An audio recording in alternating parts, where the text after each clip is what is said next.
Apakah boleh melakukan sholat jamak atau qashar dikarenakan hujan yang begitu lebat, sementara posisi kita sedang di luar rumah sedang berteduh, namun waktu sholat sudah tiba? Nah, dirinci apabila dia musafir, maka dia boleh menjamak dan mengqashar.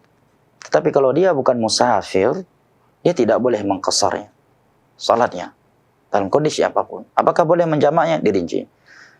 Apabila dia sedang di masjid, misalkan salat maghrib, kemudian hujan, boleh dia melakukan salat, menjamak salat isya setelah maghrib apabila imam rawatibnya melakukannya. Nah, karena illat menjamak salat karena hujan adalah agar terlaksanakannya salat dengan jamaah. Karena khawatirnya kalau tidak dijamak salat isya, jamaah kemudian pulang, nggak bisa balik lagi ke masjid untuk salat isya. Melakukannya secara berjamaah. Tapi kalau dia sendirian itu apa dia jamak? Dia jamak juga sendirian, nggak dia jamak juga sendirian. Dan hukum asal salat itu pada waktu inna salata kana 'alal mu'minina kitaban mawquta.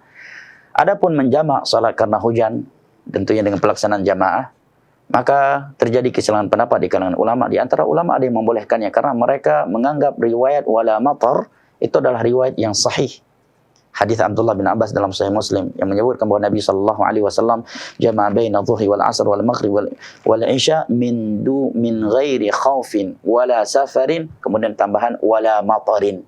Kalimat tanpa hujan ini diperbincangkan oleh ulama hadis. Sebagian ulama mensahihkannya, sebagian ulama menganggap itu ziyadah yang syadzah. Namun wallahu a'lam bishawab, tidak mengapa jika imam rawatib memandang untuk menjamak. Mungkin dia memprediksi ini hujan kayaknya bakal lama. Seandainya enggak dia jamak, langsung sholat isya setelah maghrib atau zuhur. Sebenarnya kan maghrib dengan isya ya. Ya, karena kalau zuhur dan asar jedanya masih panjang. Dan di siang hari keumuman orang masih mudah untuk pergi ke masjid.